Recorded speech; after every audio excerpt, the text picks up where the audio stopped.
سلام، من شبنمم و 2 ساله که تو کشور زیبای اندونزی زندگی میکنم.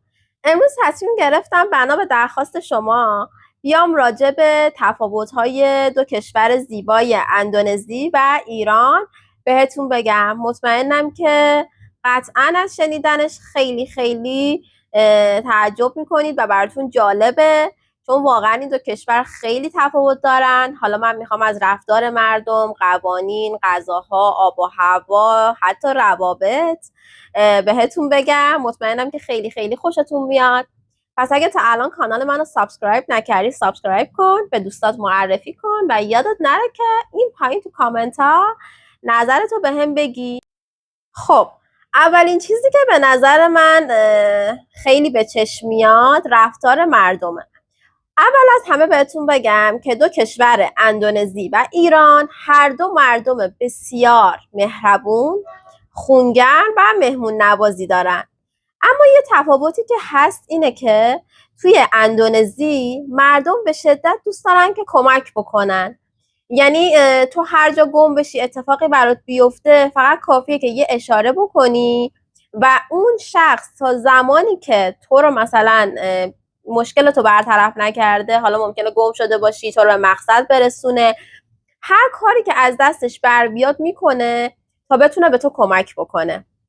و یکی دیگه هم این که خیلی خیلی مؤدبن، یعنی حتی زمانی که خودشون مقصر نیستن هی عذرخواهی میکنن، سعی میکنن که به شدت ادب و رعایت کنن، خیلی خیلی احترام میذارن به خارجی‌ها، به بزرگترها. کلا خیلی تو فرهنگشون این چیزها رایجه و خیلی هم عادیه براشونا و به نظر من اصلا از لحاظ اخلاقی نمیشه با هیچ کشوری مقایسهشون کرد. ببین کشور خود منم مردم خیلی مهربونن، خیلی کمک میکنن و مؤدبن، اما اینجا به یه شکل غیر قابل باور و عجیبی به اینجوریه. یعنی حتی خارجی ها مثلا از کشورهای مختلف آمریکا و اروپا هم میان، نظرشون همینه. وقتی بهشون میگه چرا مثلا اومدی اندونزی، این همه مثلا هی سفر میای یا برای زندگی اومدی، میگه که مثلا من خیلی احترام و ادب و توجه از این مردم دریافت میکنم و این خیلی حس خوبی بهم میده. یعنی هر جا میبینن دوست دارن باهات عکس بگیرن، دوست دارن بهت کمک کنن، دوست دارن که باهات ارتباط بگیرن. این تو فرهنگ ما هم هستا، اما انقدر مستقیم و راحت نیستش. یعنی مردم مثلا یه مقدار مثلا سعی میکنن که رعایت کنن، اونجوری مثلا نزدیک نمیشن، به خاطر خب فرهنگمون هم هستش. اما اینجا فرهنگشون به شدت عادیه که براشون احترام زیاد، توجه زیاد، ادب بیش از حد. یعنی اصلا انگار که بعضی موقع من فکر میکردم که دارن اینا ادا در میارن، ولی نه، واقعا خیلی خیلی مؤدبن. و اینکه استرس اصلا ندارن، به شدت در لحظه زندگی میکنن، سعی میکنن از لحظاتشون لذت ببرن. مثلا اگر الان 100,000 روپیه توی جیبشون هست، شاید اونو تا انتهاش خرج کنن، حتی اگه فردا مثلا پولی توی جیبشون نباشه. در صورتی که خب تو ایران مردم خیلی مثلا فکر فرداشون هستن، سعی میکنن که همه چی رو مثلا در تعادل نگه دارن و به اون صورت مردم به نظر من تو کشور خودم توی لحظه زندگی نمیکنن و همیشه سعی میکنن که حواسشون باشه. و استرس مردم ایران به نظر من خیلی بیشتره و خیلی مردم ایران از لحاظ روحی متفاوتن با مردم اندونزی. مردم اندونزی خیلی خیلی آرومن، خیلی خیلی ریلکسن، اصلا زیاد درگیر مادیات نیستن. اما خب ما ایرانی‌ها یه چیزی که واقعیته اینه که خب ما تجملات رو خیلی دوست داریم، خیلی برامون مهمه، خیلی سعی میکنیم که با عجله کار بکنیم، در صورتی که اصلا تو فرهنگ اندونزی عجله معنایی نداره. خیلی مردم آرومن، خیلی ریلکسن و از تمام لحظات زندگیشون لذت میبرن دیگه. یعنی میتونم بهتون بگم که فهمیدن که معنی واقعی زندگی چیه، به خاطر همین اصلا استرس ندارن. اما خب تو ایران حالا بسته به شرایطی هم که حالا ما داریم، استرس خیلی زیاده و مردم با سرعت بیشتری دارن زندگی میکنن. دومین چیزی که خیلی متفاوته سبک غذایی ما ایرانی‌ها و مردم اندونزیه. ببین اندونزیایی‌ها با همه چیشون سنبل یا همون سس تند رو میخورن، یعنی سس تنداشون هم به حدی تنده که فکر نمی‌کنم ما ایرانی‌ها بتونیم بخوریم. یعنی ما اصلا از بچگی عادت به این که غذاهای خیلی خیلی تند بخوریم نداریم.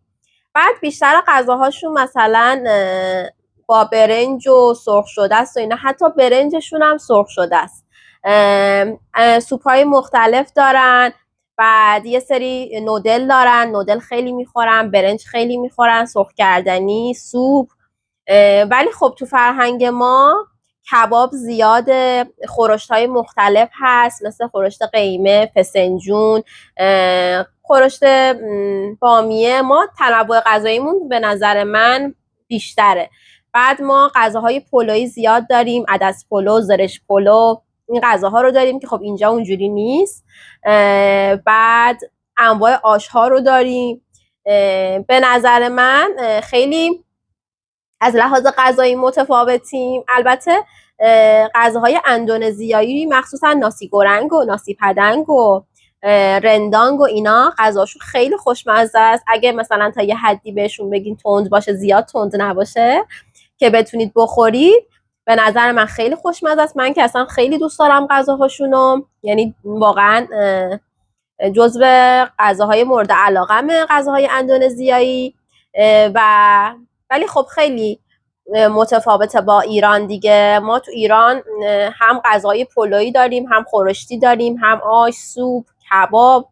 اصلا ما میتونم بگم که دایره غذاییمون خیلی زیاده، خیلی، یعنی متفاوته.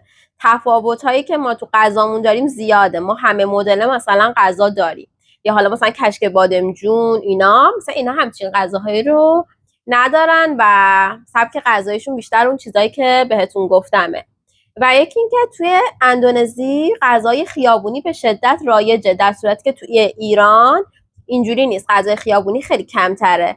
اینجا غذاهای خیابونی با قیمت خیلی مناسب هست که یعنی کسی که حتی درآمد کم هم داشته باشه میتونه غذای خیابونی رو مثلا بگیره و واقعا سیر بشه. حجمش هم خیلی خوبه و خیلی هم خوشمزه است.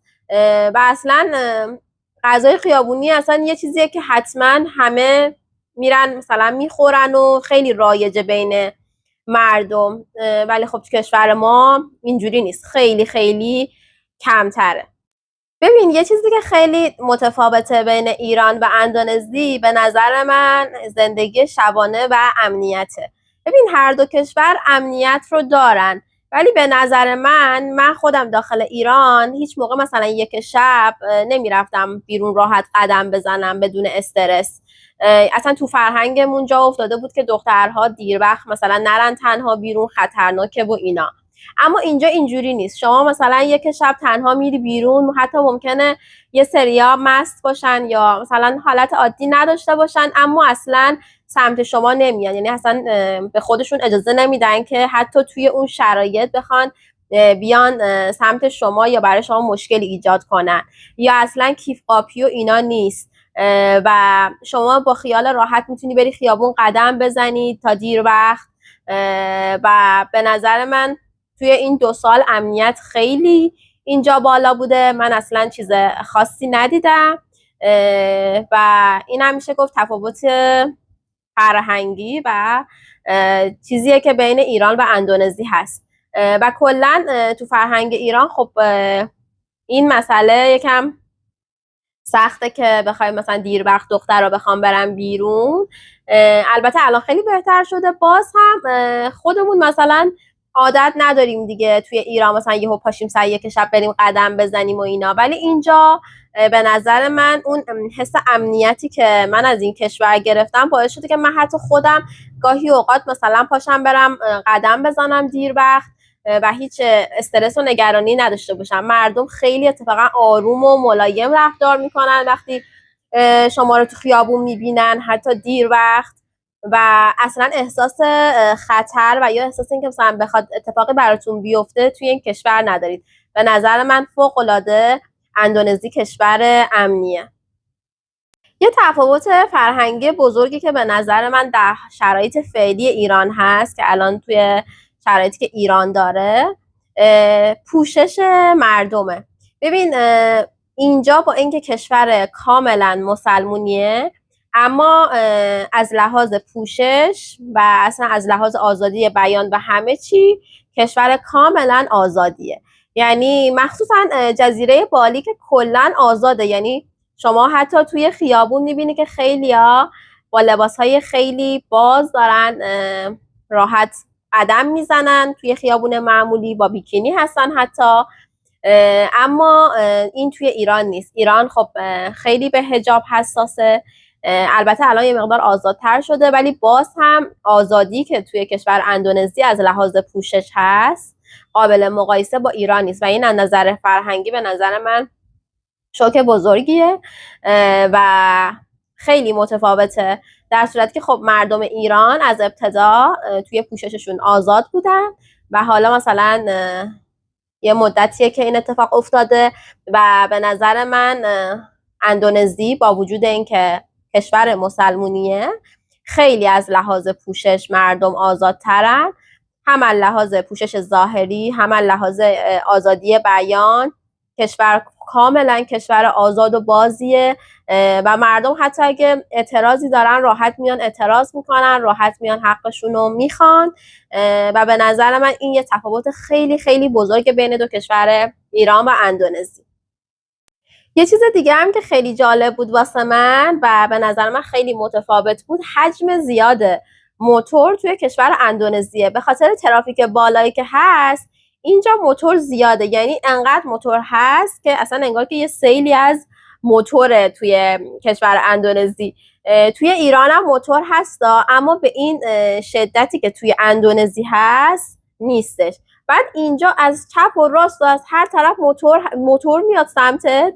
بعد جالبیش اینجاست که اینا اصلا زیاد تصادف نمیکنن و میدونی خیلی نرم و راحت رانندگی میکنن، در صورتی که خب تو ایران مردم خیلی سریعتر میرن و اینا و اصلا صبر ندارن دیگه.